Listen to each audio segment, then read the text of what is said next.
Hello students, English with Arijit sir YouTube চ্যানেলে তোমাদেরকে welcome. আশা করছি তোমরা খুব ভালো আছো। তো আজকের এই ক্লাসে আমরা পড়ব তোমাদের ক্লাস 11-এর সেকেন্ড সেমিস্টারের র্যাপিড রিডার বইয়ের একটি গল্প, যেটি হলো দ্য গোস্ট ব্রাহ্মণ।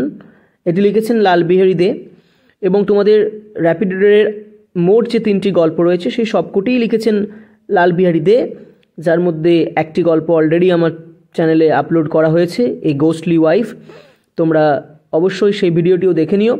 এছাড়াও তোমাদের ক্লাস 11-এর সেকেন্ড সেমিস্টারের বিভিন্ন কবিতা গল্পর ভিডিও এই চ্যানেলে আপলোড রয়েছে, তোমরা দেখে নেবে। তো আজকে পড়ব দ্য গোস্ট ব্রাহ্মণ গল্পটা। তোমরা অবশ্যই একটা টেক্সট তোমাদের সঙ্গে নিয়ে নেবে এবং পুরো ভিডিওটা শেষ পর্যন্ত তোমরা দেখতে থাকো। আশা করছি একবার দেখলেই গল্পটা তোমরা খুব সহজেই বুঝতে পারবে। তো চলো আর কথা না বেশি বাড়িয়ে আজকের ক্লাসটা শুরু করি। দেখো কি বলেছে, once upon a time there lived a poor brahmin who, not being a kulin, found it the hardest thing in the world to get married. তো কি বলল না, একদা কোনো এক সময়ে এক দরিদ্র ব্রাহ্মণ ছিলেন। হু, নট বিং এ কুলিন, যিনি কুলিন না হওয়ায়, found it the hardest thing in the world to get married. বিয়ে করাটা মানে পৃথিবীর মধ্যে কঠিনতম কাজ বলে তিনি মনে করেছিলেন। যেহেতু তিনি একজন কুলিন ছিলেন না, সেহেতু বিয়ে করাটা তার পক্ষে পৃথিবীর মধ্যে সবথেকে কঠিনতম কাজ হয়ে দাঁড়িয়েছিল। বোঝা গেল? তো এই কুলিন কারা? কুলিন হচ্ছে না অভিজাত বংশের মানুষদেরকে বলা হতো কুলিন, ঠিক আছে? এই কুলিনরা কিন্তু মানে বহু বিবাহ করত। তো যেহেতু তিনি একজন কুলিন ছিলেন না, সেই জন্য তার ক্ষেত্রে বিয়ে করাটা অত্যন্ত কঠিন কাজ হয়ে দাঁড়িয়েছিল। He went to rich people and begged of them to give him money. তিনি কি করতেন না, তিনি ওয়েন্ট টু রিচ পিপল, তিনি ধনী ব্যক্তিদের কাছে যেতেন, অ্যান্ড বেগড অফ দেম, এবং তাদের কাছে গিয়ে তিনি প্রার্থনা করতেন বা চাইতেন। বেগড মানে কি? চাওয়া বা প্রার্থনা করা। Of them to give him money, তাদের কাছ থেকে তিনি টাকা চাইতেন আর কি। That he might marry a wife, যাতে করে তিনি এক স্ত্রীকে বিবাহ করতে পারেন বা কোনো এক মহিলাকে বিবাহ করতে পারেন। সেই জন্য তিনি মানে ধনী ব্যক্তিদের কাছে গিয়ে তাদের কাছ থেকে টাকা চাইতেন। And a large some of money was needed, এবং একটা বড় অঙ্কের টাকার প্রয়োজন ছিল বিয়ে করার জন্য। Not so much for the expenses of the wedding, যতটা না বিয়ের খরচের জন্য দরকার ছিল, as for giving to the parents of the bride, তার চেয়ে বেশি দরকার ছিল কনের বাবা মাকে দেওয়ার জন্য। তাহলে বিয়ের খরচার জন্য যতটা না বেশি টাকার প্রয়োজন ছিল, তার থেকে বেশি টাকার প্রয়োজন ছিল মানে কনের বাবা মাকে দেওয়ার জন্য। এখন আমাদের সমাজে আমরা ঠিক অপোজিট দেখতে পাই, উল্টোটা দেখতে পাই, যে কনের ঘরকে, ছেলের ঘরকে যৌতুক বা পণ দিতে হয়। কিন্তু আগে ছিল ঠিক উল্টোটা, আগে ছেলেদেরকে মেয়ের বাবা মাকে কিন্তু পণ দিতে হতো বা যৌতুক দিতে হতো। বুঝে গেছে? নেক্সট কি বলেছে দেখো, হি বেগড ফ্রম ডোর টু ডোর, সে দরজায় দরজায় ভিক্ষা করে বেড়ালো। ফ্ল্যাটার্ড মেনে রিচ ফোক, অনেক ধনী ব্যক্তিদেরকে তোষামোদ করলেন। এই যে ফ্ল্যাটার করা মনে হচ্ছে তোষামোদ করা, রিচ ফোক মনে হচ্ছে এখানে ধনী ব্যক্তিদেরকে। অ্যান্ড অ্যাট লাস্ট, এবং অবশেষে সাকসিডেড, সফল হলেন, ইন স্ক্র্যাপিং টুগেদার, অর্থাৎ মানে কষ্ট করে জোগাড় করতে। স্ক্র্যাপিং মানে হচ্ছে কষ্ট করে জোগাড় করা। টুগেদার দ্য সাম নিডেড, যে টাকার প্রয়োজন ছিল সেই টাকাটা তিনি অনেক কষ্ট করে কিন্তু অবশেষে জোগাড় করলেন। কিভাবে না, ধনী ব্যক্তিদেরকে তোষামোদ করে করে, দরজায় দরজায় গিয়ে। The wedding took place in due time, অর্থাৎ যথাসময়ে বিবাহ হয়ে গেল। And he brought home his wife to his mother, এবং তিনি তার স্ত্রীকে নিয়ে এলেন তার বাড়িতে, মায়ের কাছে। বিয়ে করে স্ত্রীকে মায়ের কাছে নিয়ে এলেন বাড়িতে। তারপরে বলেছে, after a short time he said to his mother, মানে অল্প কিছুদিন পর তিনি তার মাকে বললেন যে, mother, I have no means to support you and my wife, যে মা, তোমাকে এবং আমার স্ত্রীকে সাপোর্ট করার মতো, অর্থাৎ মানে সাহায্য করার মতো, বা তোমাদের এক কথায় বলতে পারি মানে ভরণ পোষণ করার মতো সামর্থ্য আমার নেই, তাই না? তোমাদেরকে খাওয়ানো পড়ানো, এর জন্য যে অর্থের প্রয়োজন সেই অর্থ আমার কাছে নেই। তাহলে আমাকে কি করতে হবে না, I must therefore go to distant countries, তাই আমাকে মানে অবশ্যই দূরের দেশে চলে যেতে হবে, to get money somehow or other, কোনো না কোনোভাবে টাকা উপার্জন করার জন্য আমাকে কিন্তু দূরের কোনো দেশে যেতেই হবে। I may be away for years, হয়তো আমাকে মানে বেশ কয়েক বছরের জন্য বাইরে থাকতে হতে পারে। ফর, কেননা আই ওন্ট রিটার্ন, আমি ফিরবো না, till I get a good sum, যতদিন না পর্যন্ত আমি বেশ একটা ভালো অঙ্কের টাকা রোজগার করছি ততদিন আমি কিন্তু ফিরবো না। যেহেতু কষ্ট করে বাইরে যাচ্ছি সেজন্য যতদিন না ভালো পরিমাণ একটা টাকা আমি রোজগার করে আনতে পারছি ততদিন আমি বাড়ি ফিরবো না। In the meantime I will give you what I have, আর তার মধ্যে আমার কাছে যেটুকু টাকা রয়েছে আমি সেটুকুই তোমাকে দিয়ে যাব। You make the best of it, তুমি সেটা ঠিকঠাক মতো করে খরচ করে চালিয়ে নিও। Make the best of it মানে হচ্ছে মানে যতটা পারা যায় হিসেব করে তুমি কিন্তু খরচ করে চালিয়ে নিও। And take care of my wife, এবং আমার স্ত্রীর কিন্তু তুমি দেখাশোনা করো বা যত্ন নিও। দ্য ব্রাহ্মণ receiving his mother's blessing set out on his travels, ব্রাহ্মণ তার মায়ের ব্লেসিং বা আশীর্বাদ নিয়ে তাঁর ভ্রমণে বেরিয়ে পড়ল। In the evening of that very day, ওই দিনই সন্ধ্যাবেলায়, আ গোস্ট, একটি ভূত, assuming the exact appearance of the ব্রাহ্মণ, ব্রাহ্মণের ঠিক অবিকল রূপ ধারণ করে, এই যে বলেছে দেখো অ্যাজিউমিং মানে হচ্ছে এখানে মানে ধারণ করে, দ্য এক্স্যাক্ট অ্যাপিয়ারেন্স মানে হচ্ছে এখানে চেহারা বা লুক, অফ দ্য ব্রাহ্মণ, অর্থাৎ ঠিক ব্রাহ্মণের মতো একটা রূপ ধারণ করে, কেম ইনটু দ্য হাউস, সেই ব্রাহ্মণের বাড়িতে এলো। The newly married woman, thinking it was her husband, said to him, তাহলে কি বলছে, নববিবাহিতা স্ত্রী, দ্য নিউলি ম্যারিড ওম্যান, নববিবাহিতা সেই মহিলা, থিঙ্কিং ইট ওয়াজ হার হাজব্যান্ড, একে তার স্বামী ভেবে, অর্থাৎ ওই ভূতটিকে তার স্বামী ভেবে, সেড টু হিম, তাকে বলল, how is it that you have return so soon, এটা কিভাবে সম্ভব হলো যে তুমি আজকেই বা এত শীঘ্রই বাড়ি ফিরে এলে, তাই না? তুমি বললে তুমি বছরের পর বছর বাইরে থাকবে, তো এটা কিভাবে হলো যে তুমি এত শীঘ্র আবার বাড়ি ফিরে এলে? You said you might be away for years, তুমি তো বলেছিলে যে তুমি বছরের পর বছর বেশ কয়েক বছর ধরে বাইরে কাটাবে বা বাইরে থাকবে। Why have you changed your mind, কেন তুমি তোমার মন পাল্টে ফেললে বা তুমি তোমার কেন সিদ্ধান্ত পাল্টে ফেললে? তখন দ্য গোস্ট সেইড, ভূতটা বলল, today is not a lucky day, আজকের দিনটা খুব একটা ভালো নয় বা খুব একটা মানে ভাগ্যবান দিন নয় আর কি, মানে আজকের দিনটা বেরোলে খুব একটা সেটা লাকি হবে না, খুব একটা সৌভাগ্য ফিরবে না। I have therefore return home, আমি সেই কারণেই বাড়ি ফিরে এলাম। বিসাইডস, তাছাড়াও, I have already got some money, আমি ইতিমধ্যেই কিছু টাকা পয়সা পেয়েছি, মানে কিছু টাকা পয়সা জোগাড় করতে বন্দোবস্ত করতে পেরেছি। The mother did not doubt but that it was a son, মা সন্দেহ করলেন না যে এটি তার ছেলে নয়, বা বলতে পারো ব্রাহ্মণের মা তাকে নিজের ছেলে নয় সন্দেহ করলেন না, ঠিক আছে।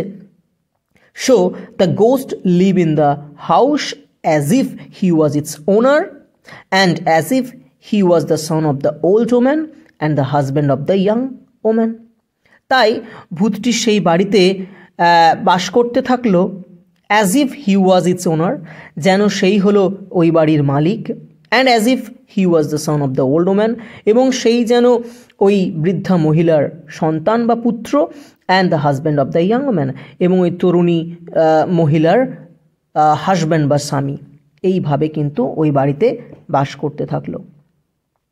As the ghost and the Brahman were exactly like each other in everything, যেহেতু সেই ভূতটি এবং ব্রাহ্মণটি সব কিছুতেই প্রায় একই রকম ছিল। কি বললো না, as the ghost and the brahmin, যেহেতু ভূতটি এবং ব্রাহ্মণটি were exactly like each other in everything, সব কিছুতেই একেবারে একই রকম ছিল। লাইক টু পিস, ঠিক যেমন দুটি মোটরের মতো। ঠিক আছে, একটা সুঁটির মধ্যে দুটো মোটরকে দেখলে মানে আলাদা করা যায় না, দুটোই একই রকম দেখতে হয়, ঠিক সেই রকমভাবেই একই রকম দেখতে ছিল ওই ভূত গোস্ট ব্রাহ্মণটা এবং অরিজিনাল ব্রাহ্মণটা।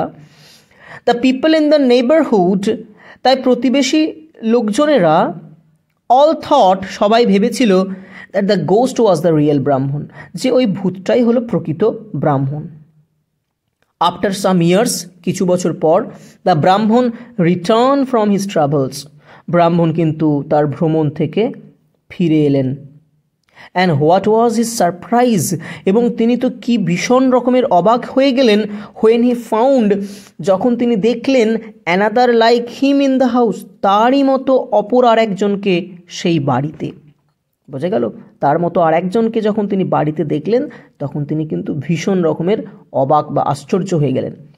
The ghost said to the ব্রাহ্মণ, দেখো ভূতটা প্রথমে ব্রাহ্মণকে জিজ্ঞাসা করছে, মানে আসল ব্রাহ্মণকে, হু আর ইউ, কে আপনি? What business have you to come to my house, আমার বাড়িতে আপনি কি জন্য এসেছেন? যার বাড়ি তাকেই জিজ্ঞেস করছে, what business have you to come to my house, মানে আমার বাড়িতে কেন এসেছো? তখন ব্রাহ্মণ তো আকাশ থেকে পড়ছে, যে who am I, replied the brahmin, ব্রাহ্মণ উত্তরে বলল, আমি কে? Let me ask who are you, আরে আমি তো জিজ্ঞাসা করব যে তুমি কে। দিস ইজ মাই হাউস, এটা আমার বাড়ি। দ্যাট ইজ মাই মাদার, উনি হলেন আমার মা। And this is my wife, আর এই যে ইনি হলেন আমার স্ত্রী। দ্য গোস্ট সেড, ভূতটা তখন বলল, why herein is a strange thing, কেন এখানে এই অদ্ভুত কথা হচ্ছে? Everyone knows that this is my house, প্রত্যেককেই জানে যে এটা আমার বাড়ি। দ্যাট ইজ মাই ওয়াইফ, উনি হলেন আমার স্ত্রী। অ্যান্ড ইয়ন্ডার ইজ মাই মাদার, আর ওই যে ওখানে দাঁড়িয়ে আছেন উনি হলেন আমার মা। ইয়ন্ডার মানে হচ্ছে অদূরে, মানে অল্প কিছুটা দূরত্বে, উনি হলেন আমার মা। And I have lived here for years, আর আমি তো এখানে বছরের পর বছর বাস করছি। And you pretend this is your house, এখানে প্রিটেন্ড মানে হচ্ছে ইউ ক্লেম, আর তুমি দাবি করছো যে এটা তোমার বাড়ি। And that woman is your wife, আর ওই মহিলা হলো তোমার স্ত্রী। Your head must have got turn Brahman, ব্রাহ্মণ তোমার মাথাটা নিশ্চয়ই খারাপ হয়ে গেছে। সো সেইং, এই বলে, the ghost drove away the ব্রাহ্মণ ফ্রম হিজ হাউস, ভূতটা কিন্তু ব্রাহ্মণকে বাড়ি থেকে তাড়িয়ে দিল, যার বাড়ি তাকেই তার বাড়ি থেকে তাড়িয়ে দিল। দ্য ব্রাহ্মণ বিকেম মিউট উইথ ওয়ান্ডার, ব্রাহ্মণ তো বিস্ময়ে নির্বাক হয়ে গেল। মিউট মানে নির্বাক হয়ে যাওয়া, আর ওয়ান্ডার মানে বিস্ময়। He did not know what to do, সে বুঝতে পারল না সে কি করবে। অ্যাট লাস্ট, অবশেষে, হি বিথট, সে চিন্তা করল, himself of going to the king, যে রাজার কাছে যাবে, and of laying his case before him, এবং তার এই কেস বা তার এই ব্যাপারটা মানে রাজার কাছে গিয়ে বলবে বা জানাবে যে কি কি ঘটেছে। The king saw the ghost ব্রাহ্মণ অ্যাজ ওয়েল অ্যাজ দ্য ব্রাহ্মণ, রাজা ওই ভূত ব্রাহ্মণ এবং ব্রাহ্মণ উভয়কেই দেখলেন। And the one was the picture of the other, এবং একজন ছিল অন্যজনের প্রতিমূর্তি। এই যে পিকচার অফ দ্য আদার মানে অন্যজনের প্রতিমূর্তি, মানে একই রকম দেখতে, হুবহু।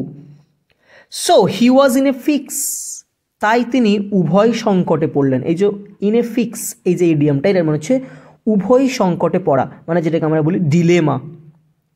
তিনি তাহলে উভয় সংকটে পড়লেন। And did not know how to decide the quarrel, আর তিনি বুঝতেই পারলেন না যে এই দ্বন্দ্ব বা এই ঝগড়ার নিষ্পত্তি বা মীমাংসা তিনি কিভাবে করবেন। ডিসাইড মানে হচ্ছে এখানে মীমাংসা করা। ডে আফটার ডে, দিনের পর দিন, the Brahmin went to the king, ব্রাহ্মণ রাজার কাছে গেলেন and besought him to give him back his house, his wife and his mother, এবং তার কাছে ফিরিয়ে দেওয়ার জন্য দাবি জানালেন তার বাড়ি, তার স্ত্রী এবং তার মাকে। প্রত্যেকদিন ব্রাহ্মণ রাজার কাছে যান এবং তার কাছে গিয়ে প্রার্থনা করেন যে রাজা যেন তার স্ত্রীকে, তার বাড়ি, তার মাকে ফিরিয়ে দেন। অ্যান্ড দ্য কিং, এবং রাজা not knowing what to say every time, প্রত্যেকবার কি বলবেন তা বুঝতে না পেরে, put him of to the following day, তাকে পরের দিন আসতে বলতেন। ঠিক আছে, যে put him of to the following day, তাকে পরের দিনে আসতে বলতেন, যে তুমি পরের দিনে এসো, দেখবো ব্যাপারটা। Every day the king tells him to come tomorrow, প্রত্যেক দিন রাজা তাকে বলতেন যে আগামীকাল এসো। অ্যান্ড এভরিডে, এবং প্রত্যেক দিন দ্য ব্রাহ্মণ গোজ অ্যাওয়ে ফ্রম দ্য প্যালেস, ব্রাহ্মণ সেই প্রাসাদ থেকে বেরিয়ে যেত, উইপিং, কাঁদতে কাঁদতে, and striking his forehead with the palm of his hand, তার হাতের তালু দিয়ে তার কপাল চাপড়াতে চাপড়াতে। দেখো, স্ট্রাইকিং মানে হচ্ছে এখানে কি, মানে চাপড়ানো, ফোরহেড মানে কপাল, আর পাম মানে হচ্ছে হাতের তালু, তাহলে হাতের তালু দিয়ে কপাল চাপড়াতে চাপড়াতে এবং চোখের জল ফেলতে ফেলতে কিন্তু প্যালেস থেকে বেরিয়ে যেতেন। অ্যান্ড সেইং, এবং এই বলতেন যে what a wicked world this is, কি বলতেন না, যে কি নীতিহীন এই পৃথিবীটা। এখানে উইকেড মানে হচ্ছে ইমোরাল, নীতিহীন, তাই না, এখানে কোনো কিছুর ন্যায় বিচার হয় না, তাই বলতেন যে এই পৃথিবীটা বড্ড নীতিহীন একটা পৃথিবী, নিষ্ঠুর একটা পৃথিবী। I am driven from my own house, আমি নিজের বাড়ি থেকেই বিতাড়িত হয়েছি। And another fellow has taken position of my house and of my wife, আর অন্য আরেকজন লোক আমার বাড়ি, আমার স্ত্রীর দখল নিয়েছে। And what a king this is, আর ইনি কেমন তর একজন রাজা, he does not do justice, যিনি কোনো কিছুর ন্যায় বিচার করতে জানেন না, জাস্টিস করতে জানেন না, কেমন তর রাজা একজন। Now it came to pass that, এখন ঘটনাটা হলো যে as the Brahmin went away every day from the court outside the town, যখন প্রত্যেক দিন ব্রাহ্মণ দরবার থেকে শহরের বাইরে হেঁটে যেতেন, হি পাসড আ স্পট, তিনি একটা জায়গার পাশ দিয়ে যেতেন, অ্যাট হুইচ, যেখানে a great many cowboys use to play, অনেক রাখালেরা খেলা করত। তিনি একটা জায়গার পাশ দিকে হেঁটে যেতেন যেখানে অনেক রাখালেরা খেলা করত। কাউবয়েজ মানে রাখাল। They let the cows graze on the meadow, তারা গরুগুলোকে তৃণভূমিতে ঘাস খেতে ছেড়ে দিত। ঠিক আছে, গ্রেজ মানে হচ্ছে চড়ানো, আর মিডো মনে হচ্ছে তৃণভূমি, তারা গরুগুলোকে নিয়ে এসে ছেড়ে দিত চড়ার জন্য। While they themselves made together under a large tree to play, আর যখন তারা নিজেরা একত্রিত হয়ে একটা বড় গাছের তলায় খেলা করত। ঠিক আছে, গরুগুলোকে ছেড়ে দিত আর নিজেরা একটা বড় গাছের তলায় গিয়ে খেলা করত। And they played at royalty, এবং তারা কি খেলতো, তারা রাজা রাজা খেলতো। ঠিক আছে, রয়্যালটি বলতে এখানে রাজা রাজা খেলাকে বোঝানো হচ্ছে। One cowboy was elected king, একজন বালককে বা একজন রাখাল বালককে রাজা নির্বাচিত করা হতো। অ্যানাদার প্রাইম মিনিস্টার অর ভিজিয়ার, অন্য একজন হতো প্রধানমন্ত্রী বা পরামর্শদাতা। ঠিক আছে, ভিজিয়ার বলতে কি বোঝায় না, উচ্চপদস্থ সরকারি কর্মচারীকে বোঝায়, বলে ভিজিয়ার। ঠিক আছে, এখানে পরামর্শদাতা বা উজির। Another kotwal or prefect of the police, অন্যজন হতো কোতোয়াল বা সেনাপতি। Prefect of the police, prefect কথাটার মানে হচ্ছে কি না, উচ্চপদস্থ সামরিক কর্মচারী। ঠিক আছে, অ্যান্ড আদার্স কনস্টেবলস, এবং অন্যরা হতো কনস্টেবলস বা বলতে পারি পাহারাদার। বোঝা গেল। Every day for several days together, বলছে কি না, অনেক দিন ধরেই তারা প্রত্যেক দিন দেখত দ্য ব্রাহ্মণ পাসিং বাই উইপিং, যে ব্রাহ্মণটি কাঁদতে কাঁদতে পেরিয়ে যাচ্ছে। মানে বেশ কিছুদিন ধরেই তারা এটা নোটিস করেছিল যে ব্রাহ্মণটা প্রত্যেক দিন এই দিকে কাঁদতে কাঁদতে পেরিয়ে যায়। ওয়ান ডে, একদিন, the cowboy king asked his vizier, ওই রাখাল রাজা তার পরামর্শদাতাকে জিজ্ঞাসা করল whether he knew, যে সে কি জানে why the ব্রাহ্মণ wept every day, কেন ব্রাহ্মণটা প্রত্যেক দিন কাঁদে, এ ব্যাপারে কি সে জানে? On the vizier not being able to answer the question, vizier বা পরামর্শদাতা সে এই প্রশ্নের উত্তর দিতে না পারায় the cowboy king ordered one of his constables, সেই রাখাল রাজা তার একজন কনস্টেবলসকে বা পাহারাদারকে আদেশ দিয়েছিলেন টু ব্রিং দ্য ব্রাহ্মণ টু হিম, ব্রাহ্মণকে তার কাছে নিয়ে আসার জন্য। ওয়ান অফ দেম ওয়েন্ট, একজন পাহারাদার গিয়েছিলেন, অ্যান্ড সেড টু দ্য ব্রাহ্মণ, এবং গিয়ে ব্রাহ্মণকে বলেছিল the king requires your immediate attendance, অর্থাৎ রাজা তোমাকে এখনই হাজির হতে বলেছেন। ঠিক আছে, রিকোয়ার্স মানে হচ্ছে দরকার বা প্রয়োজন, ইমিডিয়েট অ্যাটেন্ডেন্স, ইমিডিয়েট মানে হচ্ছে এক্ষুনি বা তৎক্ষণাৎ, আর অ্যাটেন্ডেন্স মানে হচ্ছে উপস্থিতি, অর্থাৎ এক কথায় আমরা বলতে পারি রাজা এখনই তোমাকে হাজির হতে বলেছেন। দ্য ব্রাহ্মণ রিপ্লাইড, তার উত্তরে ব্রাহ্মণ বলেছিল হোয়াট ফর, অর্থাৎ কিসের জন্য? I have just come from the king, আমি তো এই মাত্র রাজার কাছ থেকেই আসছি। And he put me off till tomorrow, আর তিনি আমাকে আগামীকাল আসতে বলেছেন।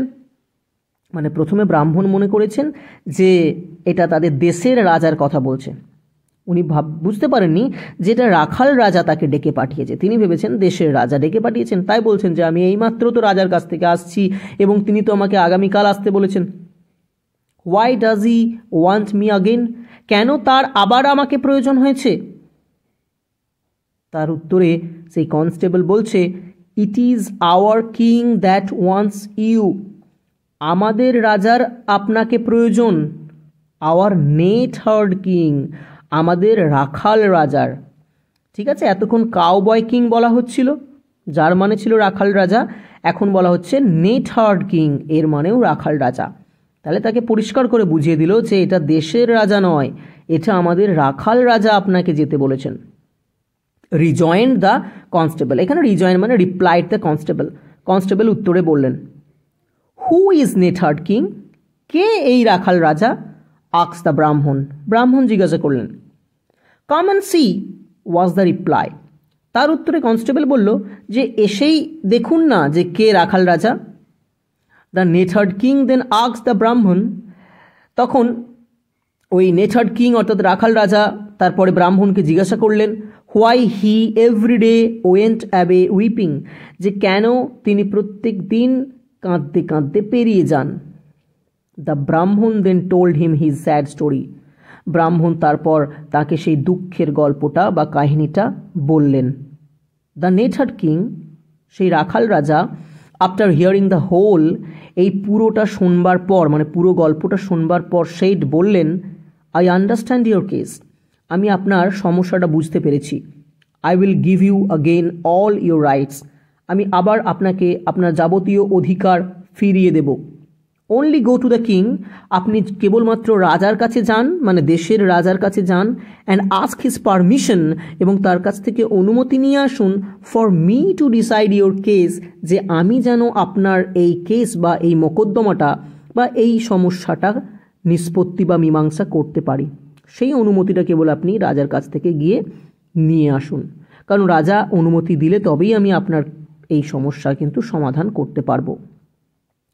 The Brahmin went back to the king of the country, ব্রাহ্মণ তখন দেশের রাজার কাছে ফিরে গেলেন।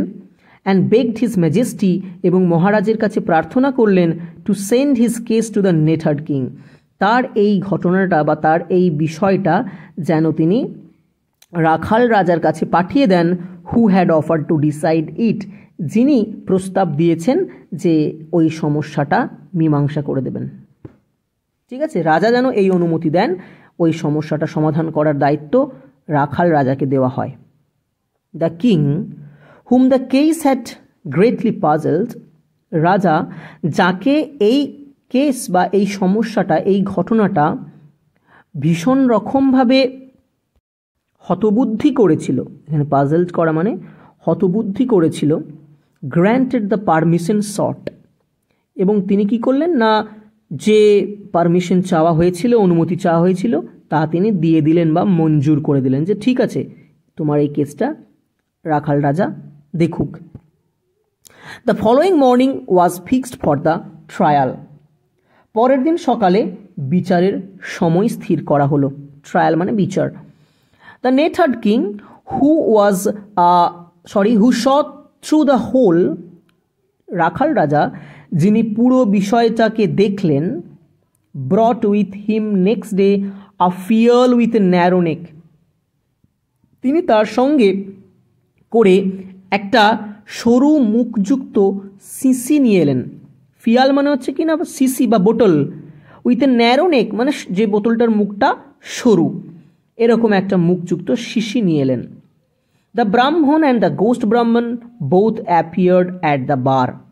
ব্রাহ্মণ এবং সেই ভূত ব্রাহ্মণ তারা উভয়েই কিন্তু আসামির কাঠগড়ায় হাজির হয়েছিলেন। এখানে বার মানে হচ্ছে কিন্তু আসামির কাঠগোড়া, মানে যেখানে দাঁড়িয়ে আসামি মানে কথা বলে সেটাকে বলা হয় বার। তারপরে কি বলেছে দেখো, after a great deal of examination of witnesses and of speech making, অর্থাৎ অনেকক্ষণ ধরে সাক্ষীদের পরীক্ষা করে দেখে এবং বক্তব্য শোনার পরে, ঠিক আছে। স্পিচ মেকিং কথাটা মনে হচ্ছে মানে বক্তব্য রাখা, ঠিক আছে। তাহলে অনেকক্ষণ ধরে তিনি কি করলেন না, যে সমস্ত উইটনেসেসরা ছিলেন তাদেরকে পরীক্ষা করে দেখলেন, যাচাই করে দেখলেন এবং তারপরে বিভিন্ন বক্তব্য শুনলেন। এই সমস্ত কিছুর পর দ্য নেথার্ড কিং সেড, রাখাল রাজা বললেন, well I have heard enough, বেশ আমি যথেষ্ট শুনে নিয়েছি। I will decide the case at once, আমি এখনই এই মোকদ্দমাটার মীমাংসা করে দেব, বা এই যে বিষয়টা তার মীমাংসা আমি কিন্তু এক্ষুনি করে দিচ্ছি। হেয়ার ইজ দ্য ফিয়াল, এই যে এখানে একটা শিশি রয়েছে। Which ever of you will enter into it, তোমাদের মধ্যে যে এটার মধ্যে প্রবেশ করতে পারবে, shall be declared by the court to be the rightful owner of the house, the title of which is in dispute, তাকেই এই কোর্ট মানে এই রাজসভার দ্বারা এই বাড়ির প্রকৃত মালিক বলে ঘোষণা করা হবে, যে মালিকানার জন্য এই বিবাদটা, এই যে বলা হচ্ছে the title of which is in dispute, অর্থাৎ যে মালিকানার জন্যই কিন্তু এই বিবাদ। Now let me see which of you will enter, এখন আমাকে দেখাও তোমাদের মধ্যে কে প্রবেশ করবে। দ্য ব্রাহ্মণ সেড, ব্রাহ্মণটি বলল, ইউ আর আ নেথার্ড, তুমি হলে একটি রাখাল, and your intellect is that of a neatherd, এবং তোমার বুদ্ধিও হলো একটি রাখালেরই মতো, মানে অপমান করছে। কেন না, what man can enter into such a small phial, কোনো মানুষ কি পারে এরকম একটা ছোট্ট শিশির মধ্যে ঢুকতে? তোমার মাথা খারাপ। If you cannot enter, said the neatherd king, তখন রাখাল রাজা বললেন যে যদি আপনি না প্রবেশ করতে পারেন, then you are not the rightful owner, তাহলে আপনি কিন্তু প্রকৃত মালিক নন, এই বাড়ির প্রকৃত মালিক আপনি নন। What do you say sir to this, এই ব্যাপারে আপনি কি বলবেন মহাশয়? Turning to the ghost Brahman and addressing him, সেই ভূত ব্রাহ্মণের দিকে ঘুরে এবং তাকে সম্বোধন করে রাখাল রাজা জিজ্ঞাসা করলো এই কথাটা, যে এই বিষয়ে আপনি কি বলবেন মহাশয়? মানে তাকে প্রলোভন দেখাচ্ছে, জানে তো যে ভূত সে ইচ্ছে করলেই ওই শিশির মধ্যে ঢুকতে পারবে, তাই তাকে লোভ দেখাচ্ছে। If you can enter into the phial, যদি তুমি এই শিশির মধ্যে ঢুকতে পারো, then the house and the wife and the mother become yours, তাহলে এই বাড়ি, এই স্ত্রী এবং এই মা আপনার। লোভ দেখাচ্ছে এবং সেই লোভের ফাঁদে পা দিচ্ছে ওই গোস্ট ব্রাহ্মণটা। কি বলছে? অফকোর্স আই উইল এন্টার, অবশ্যই আমি প্রবেশ করব, সেড দ্য গোস্ট, ভূতটা বলল। And true to his word, এবং তার কথা রেখে, to the wonder of all, সকলকে অবাক করে দিয়ে, he made himself into a small creature like an insect, সে নিজেকে পতঙ্গের মতো বা কীটের মতো একটা ছোট্ট প্রাণীতে পরিণত করলো। অ্যান্ড এন্টার্ড ইনটু দ্য ফিয়াল, এবং সেই শিশির মধ্যে প্রবেশ করে গেল, যেটা কিন্তু ওই নেথার্ড কিং প্ল্যান করেছিল সেই প্ল্যান মতোই কিন্তু কাজ হয়ে গেল। The neatherd king forthwith corked up the fuel. forthwith মানে হচ্ছে ইমিডিয়েটলি আর কি, তৎক্ষণাৎ। সেই নেথার্ড কিং কিন্তু তৎক্ষণাৎ বা সঙ্গে সঙ্গেই সেই শিশির মুখটা কর্ক দিয়ে বন্ধ করে দিল। এই যে কর্কড আপ মানে হচ্ছে কর্ক দিয়ে বন্ধ করে দেওয়া। And the ghost could not get out, এবং সেই ভূতটা আর বেরিয়ে আসতে পারলো না। Then addressing the Brahman the neatherd king said, তারপর সেই ব্রাহ্মণকে উদ্দেশ্য করে রাখাল রাজা বলল, throw this phial into the bottom of the sea, যে এই শিশিটা সমুদ্রের গভীরে নিক্ষেপ করে দেবে বা ছুঁড়ে ফেলে দেবে। And take position of your house wife and mother, এবং তোমার বাড়ির, স্ত্রীর এবং মায়ের অধিকার তুমি আবার ফিরে নেবে বা ফিরে পাবে আর কি। ঠিক আছে, দ্য ব্রাহ্মণ ডিড শো, ব্রাহ্মণটা সেই মতোই করলো বা ঠিক তেমনটাই করলো। And lived happily for many years, এবং অনেক বছর ধরে সুখে আনন্দে বাস করতে থাকলো। And begot sons and daughters, এবং পুত্রকন্যার জন্মও দিল।